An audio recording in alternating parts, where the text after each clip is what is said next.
Hello friends, triple four awakening and angelic guidance में आप सभी का स्वागत है। ओम नमः शिवाय, जय माँ दुर्गा। फ्रेंड्स, आज हम वीडियो में बात करेंगे असेंशन के बारे में। असेंशन क्या होता है, उनके कितने स्टेज होते हैं और ये कब होता है। पर इसके साथ ही हम ईश्वर के संदेश को भी सुनेंगे कि वो हमें क्या कहना चाहते हैं। तो जिनको अगर असेंशन के बारे में जानना है तो मैं डिस्क्रिप्शन बॉक्स में आपका टाइम स्टैम्प दे दूंगी कि कब से असेंशन के स्टेजेस हैं, वो आप देख लीजिएगा। लेकिन उसके पहले मैं कुछ और भी बताना चाहती हूँ कि कुछ व्यूवर्स जो थे मेरे, उन्होंने कमेंट करा था मेरे वीडियो पर कि मैम आपकी वीडियो जो होती है आप हिंदी में बोलते हो, तो शायद उनको समझ नहीं आती होगी हिंदी लैंग्वेज। तो मैं ये बता देना चाहती हूँ अपने व्यूवर्स को कि मैं ये हिंदी में वीडियो इसलिए बनाती हूँ ताकि मेरे इंडिया के लोगों को बेनिफिट हो सके। फ़ॉरेन में ये सारी चीज़ें बहुत ही आम बात है, सभी लोग इससे अवेयर है। ट्विन फ्लेम जर्नी से सारे लोग, अधिकतर लोग जानते हैं इसके बारे में, टैरोट रीडिंग के बारे में, इनके गाइडेंस के बारे में, ट्विन फ्लेम जर्नी के बारे में, स्पिरिचुअल जर्नी के बारे में। वहाँ के लोग बहुत ही अवेयर हैं, पर यहाँ के लोगों को समझ नहीं आता, तो मैं उनके लिए वीडियो बना रही हूँ हिंदी में। और अगर आपको लैंग्वेज से रिलेटेड प्रॉब्लम है तो मैं डिस्क्रिप्शन बॉक्स में आपको इम्पॉर्टेंट जो वीडियो से रिलेटेड होगा टॉपिक, उसको मैं डिस्क्रिप्शन बॉक्स में डाल दूँगी, आप उससे देखकर हेल्प ले सकते हो। पर इसके पहले मैं फ्रेंड्स ये भी आपको बताना चाहती हूँ कि ये वीडियो बनाने का मेरा ख़ास रीज़न क्या है, आज मैंने असेंशन का टॉपिक क्यों चुना है। तो एक्चुअली क्या हुआ कि कल रात को 143 जब हो रहा था, तो उस टाइम से मैंने कुछ आवाज़ें सुनी और उसको मैंने लिखना शुरू करा। तो ये कंप्लीट हुआ है 143 AM से लेकर के 2:22 AM तक, जो कि एक तरह से 1:43 से मैंने लिखना शुरू करा, जो कि ख़त्म हुआ है 2:22 पर। और तब जाके ये ख़त्म हुआ है। जो कुछ भी मैंने लिखा है असेंशन के बारे में, जो कुछ भी मुझे आवाज़ सुनाई दी और जो कुछ भी मैं सुनती चली गई, ऐसा लगा कि ईश्वर, वो वाइट लाइट मेरे सामने खड़ी हो और मुझे ये समझा रही है।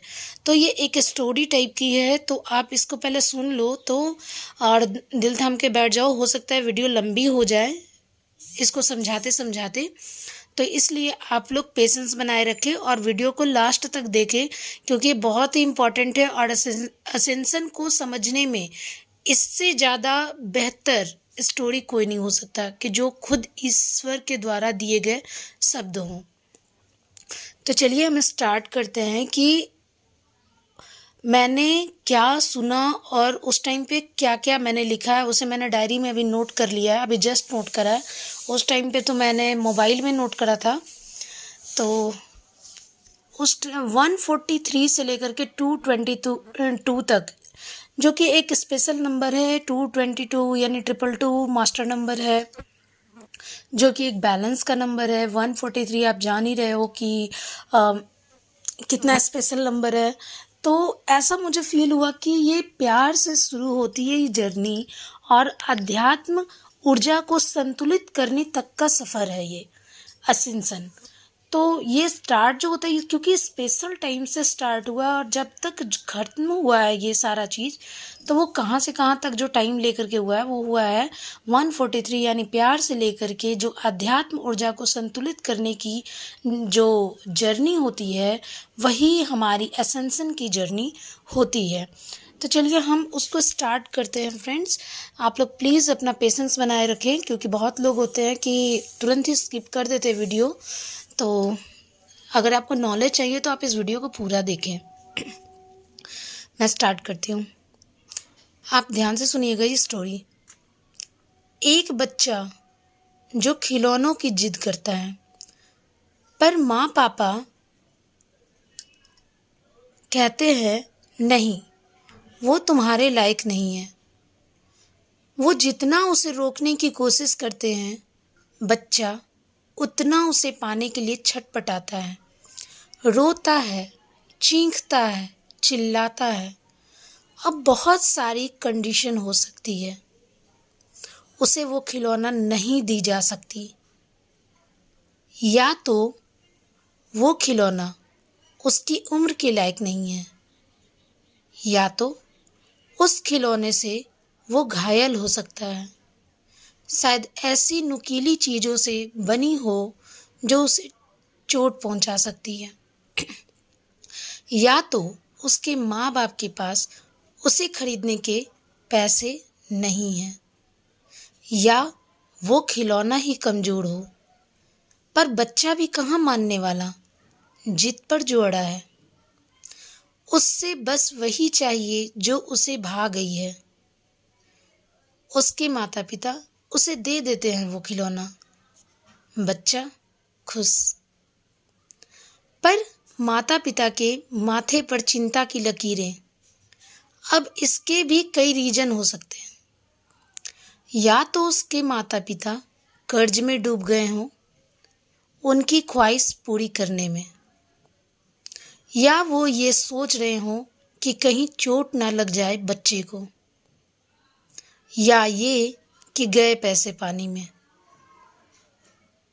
इधर बच्चा तो खुश है, सिर्फ खिलौने के बाल नोचता है, कपड़े नोचता है, उसकी आंखें, फिर 10 बार उसे पटक कर फेंक देता है।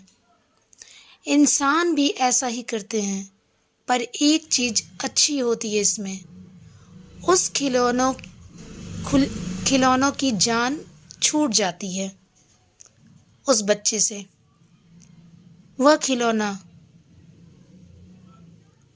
कबाड़ी वाले उसकी कीमत लगाने लगते हैं। उसके बाद आखिर कबाड़ी वाले उसे कबाड़ समझ कंपनी में बेचते हैं सस्ते दामों में, और फिर से वो गुड़िया या खिलौना अपने नए अवतार में जन्म लेता है।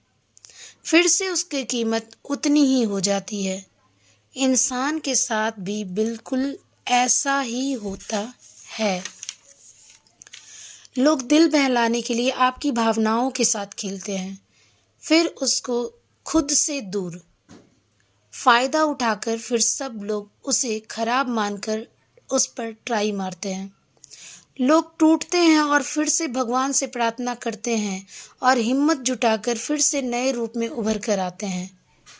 इसे ही कहते हैं असेंशन, इंसानों का असेंशन जो ईश्वर की मौजूदगी में होता है।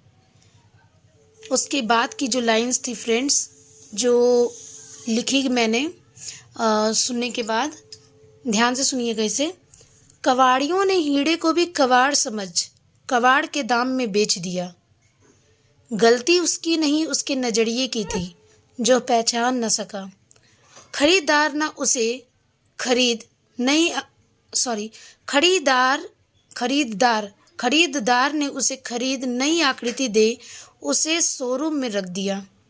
नई चमक और आकृति पा हीरे की कीमत बढ़ गई, पर अब उसके खरीदार कबाड़ वाला नहीं बल्कि खास लोग हो गए। यहाँ पे मुझे लगता है फ्रेंड्स कि उस गुड़िया को या फिर इंसान को हीरा कहा गया है। सबको मौका मिलता है जीवन में चमकने का, फ़र्क बस इतना है कि लोग घिसना नहीं जानते। जो मेहनत की चक्की में पिसते हैं वही तो जंग जीतते हैं जीवन का। सोना हो या हीरा, जो जितना घिसेगा या कटेगा उतनी चमक बढ़ेगी, और जितनी चमक बढ़ेगी कीमत उसकी उतनी ही ज़्यादा होगी। अब मैं इसके अकॉर्डिंग आपको एसेंशन समझाती हूँ।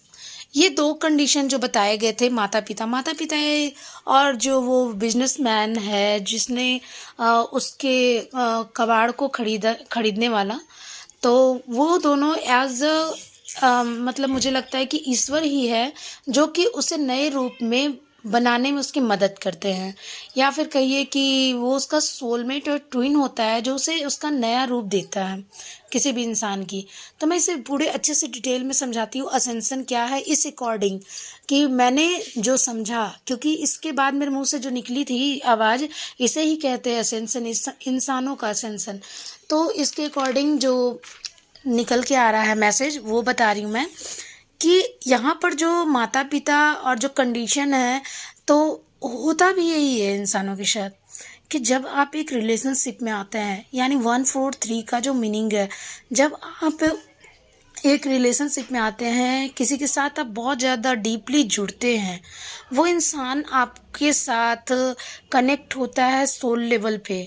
और जब वो आपको किसी वजह से आपको इग्नोर करता है, आपसे दूर जाता है, तब यहाँ से आपकी शुरू होती है स्पिरिचुअल जर्नी। ठीक है, तो ये जो स्पिरिचुअल जर्नी होता है जिसमें आप अपने आप को बदलते हो, आप अपने नज़रिए को बदलते हो, आप अपनी सोच को बदलते हो, आप अपनी एनर्जी को चेंज करते हो और अपने आप को नए रूप में, नए वर्जन में चेंज करने की कोशिश करते हो। यही होता है असेंशन। यहाँ पर जो खिलौना है, खिलौने का भी असेंशन चल रहा है, कि एक खिलौना जो अपने पुराने रूप में है, किसी को भाग गया है, कोई उसका उपयोग कर रहा है, उसको चोट पहुंचाता है, और वो फिर से ये जो प्रोसेस चलता है उस गुड़िए का टूटना, फिर उसके नए रूप में फिर से आना, उभर करके उसका एक नया आकृति में बनना, ये सारा कुछ प्रोसेस ही असेंशन कहलाता है। तो इंसानों के साथ भी वही होता है, उनकी ऊर्जा काफ़ी ज़्यादा लो हो जाती है, लो से फिर हाई वाइब्रेशन में जाना, और उसके बाद एक न्यू वर्जन में खुद को चेंज करना ही असेंशन कहलाता है। अब मैं असेंशन के स्टेजेस के बारे में बताऊंगी, कि असेंशन को कई लोग अपने अपने तरीक़ों से इसको डिस्क्राइब करते हैं।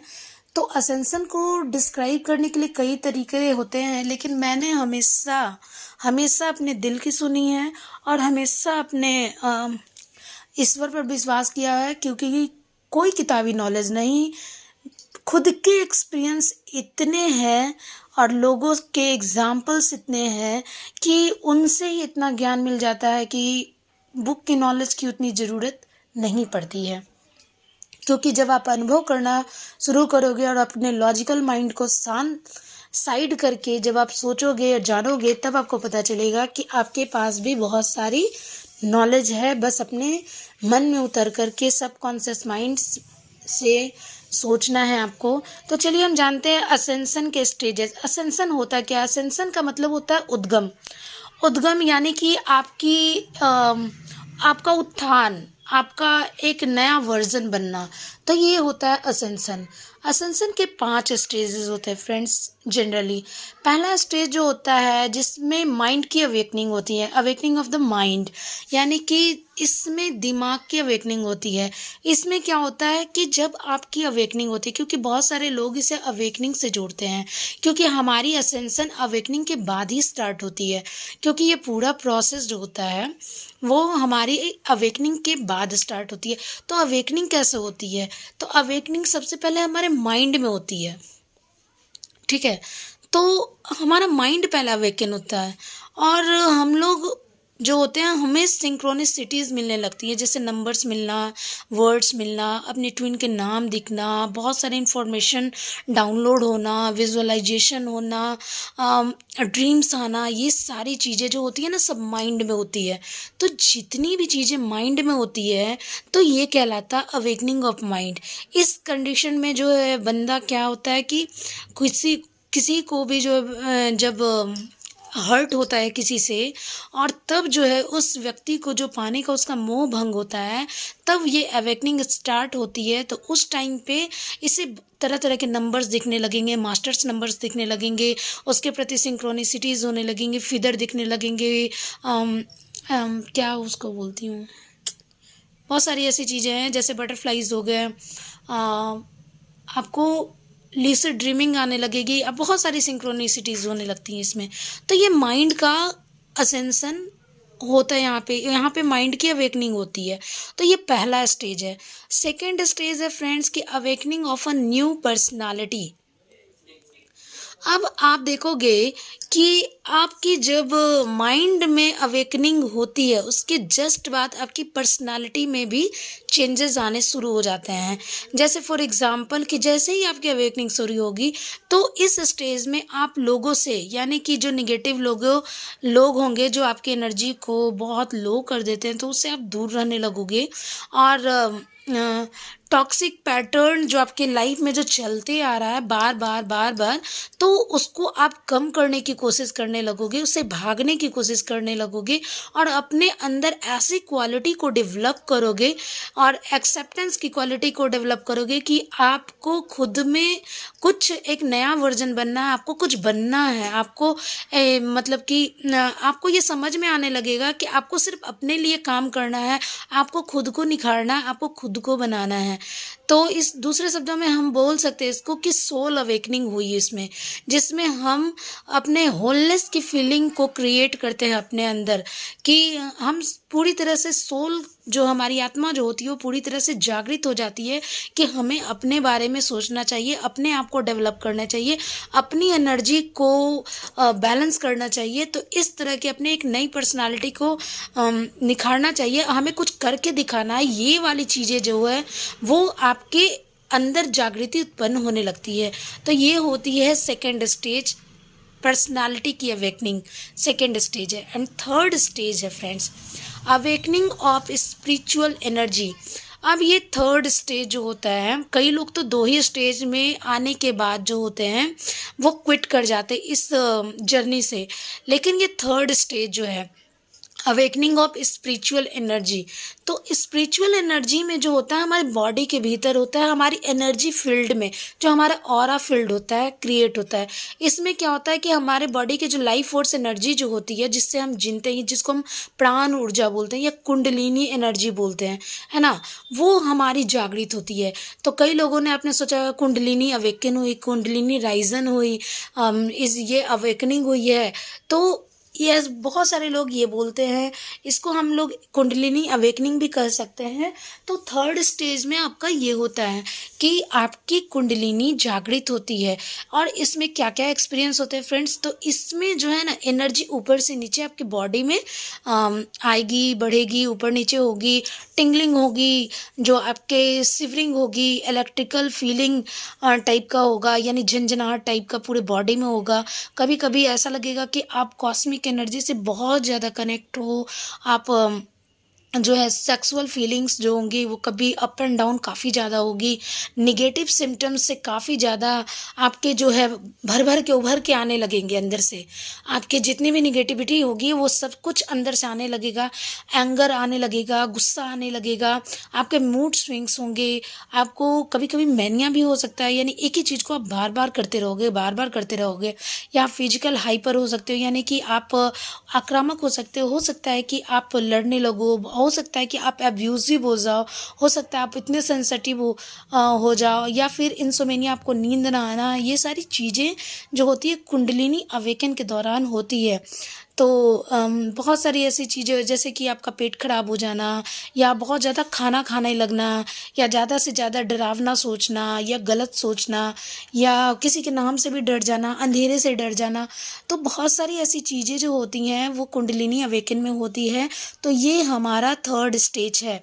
तो इसकी मैंने एक वीडियो बनाई हुई है फ्रेंड, जब मैंने ये स्टार्ट करा था चैनल तब ये फर्स्ट वीडियो मैंने बनाया था कि अवेकनिंग के दौरान क्या होता है। तो सबसे पहले वीडियो है, तो वो उसमें जाके आप लोग देख सकते हैं कि कुंडलिनी राइजन में क्या क्या होता है, अवेकनिंग के दौरान क्या क्या होता है, उसको डिटेल में आप देख सकते हो उस वीडियो में, उसका लिंक मैं डाल दूँगी। तो और चौथा स्टेज है फ्रेंड्स कि अवेकनिंग ऑफ द सोल, यानी कि हमारे सोल की अवेकनिंग होती है, आत्मा की अवेकनिंग होती है। तो सारे लोग इसी में फंसते हैं, थर्ड तक तो सभी फील करते हैं। बहुत लोग ऐसे होते हैं कि थर्ड वाले स्टेज को पार करते हैं, जैसे हम लोगों ने थर्ड वाले स्टेज को पार कर लिया है। तो इसके बाद जो सोल की जो अवेकनिंग होती है, यानी वन सोल पर्पस, आपको अपने सोल पर्पस का पता चल जाएगा। आपको स्पिरिट गाइड्स को फील करने लगोगे, आसपास अपने ईश्वर को फील करने लगोगे, अपने आप को हायर सेल्फ में देखोगे, अपनी ऊर्जा को काफ़ी ज़्यादा आप हायर सेल्फ में समझोगे, और यहाँ तक कि आपको विजुअलाइजेशन या फिर आप बहुत सारी ऐसी चीज़ें होंगी जो कि आप पहले से जान जाओगे, अपने समय से पहले जान जाओगे। बहुत सारी चीज़ ऐसी प्रिडिक्शन आपको आने लगेगी, आपके ड्रीम्स ट्रू होने लगेंगे, आपकी अंडरस्टैंडिंग लेवल काफ़ी बढ़ जाएगी, और एक शुरुआत होगी आपकी वन सेल्फ एक्सपीरियंस करने की शुरुआत होगी। या फिर आपको ऐसा लगेगा कि आप ये पूरा दुनिया ही आपका है, और अपने आप को जो है वर्चुअस क्वालिटीज़ जैसे कि कंपैशन या टॉलरेंस या फॉरगिव की एनर्जी में आ जाओगे। यानी कि ऐसी क्वालिटी आपके अंदर डेवलप हो जाएगी जो कि आप हर चीज़ों में मान जाओगे। अच्छा ठीक है, टॉलरेंस यानी कि कोई कितना भी बोलता रहे, आपके अंदर गुस्सा आएगा ही नहीं। कोई कितना भी गलत काम कर दे, आप उसको फॉरगिव कर दोगे, अनकंडीशनल लव दोगे। तो ये है चौथा stage, awakening of the soul. जब आपका सोल की अवेकनिंग होती है, जब आपके सोल की डेवलपमेंट होती है, तब आप वननेस की एनर्जी में आ जाते हो, आप अनकंडीशनल लव की एनर्जी में आते हो, आप फॉरगिवनेस की एनर्जी में आते हो। यहाँ पर हम ये कह सकते हैं कि हमारा जो ईगो प्रोस्पेक्टिव है वो यूनिवर्सल प्रोस्पेक्टिव में चेंज हो जाता है।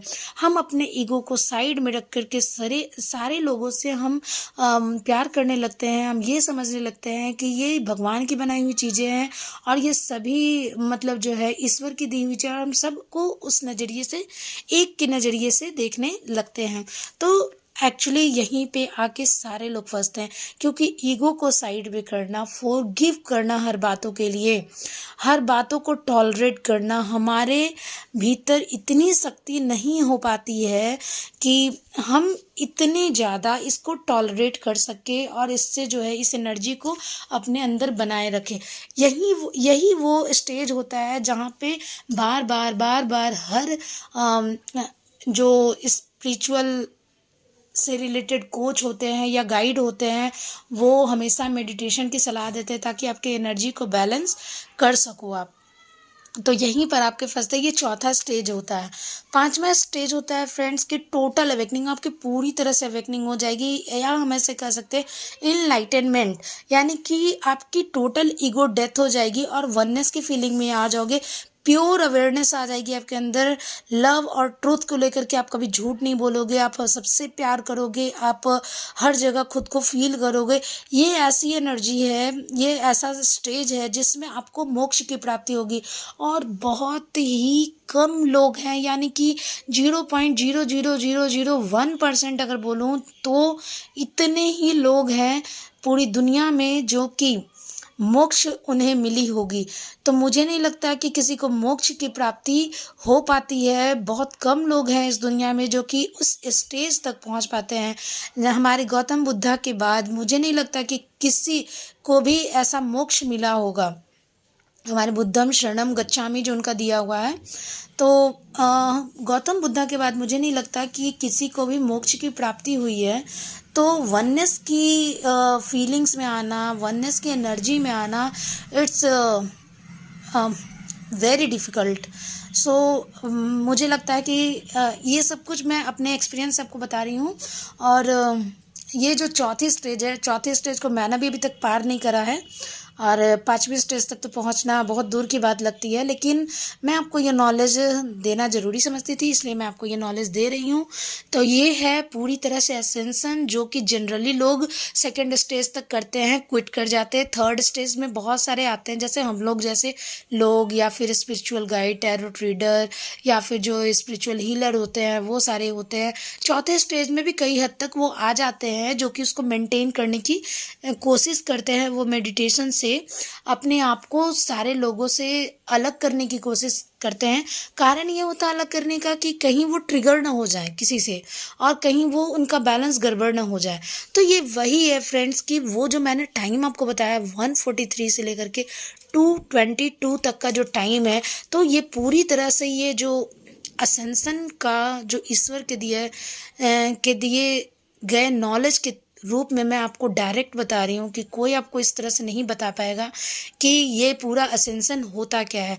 यानी कि ये जर्नी जो है ये प्यार से शुरू होती है, किसी के प्यार से शुरू होती है और अध्यात्म ऊर्जा को संतुलित करने तक का जो सफ़र है वही है असेंशन, वही है उद्गम। आपकी एनर्जी को ऊपर उठाना, आपकी एनर्जी लेवल को हाई करना, आपकी वाइब्रेशन को हाई करना और एक न्यू वर्जन में चेंज करना, ताकि आप इस दुनिया के लिए कुछ कर सको, कुछ उनको देकर जा सको। तो ये होता है असेंशन, उद्गम। तो आई होप आपको ये वीडियो बहुत अच्छा लगा हो फ्रेंड्स। तो अगर आपको अच्छा लगा हो तो मेरे चैनल को लाइक शेयर एंड सब्सक्राइब कर दें और मैं ऐसे ही वीडियो लेकर आते रहूँगी। एक्चुअली मैं वही वीडियो बनाती हूँ जो मुझे ऊपर से डाउनलोड होती है। तो अच्छा लगेगा जब आप मुझे कमेंट करके कुछ अपनी प्रॉब्लम बताओ, शेयर करो।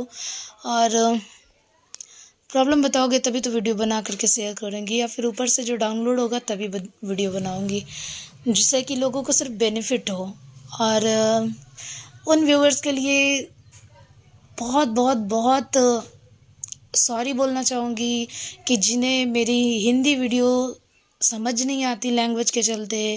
लेकिन मैं क्या करूँ, मैं अपने इंडिया के लोगों को बहुत बहुत बहुत प्यार करती हूँ, फॉरेनर को भी करती हूँ, सभी को करती हूँ।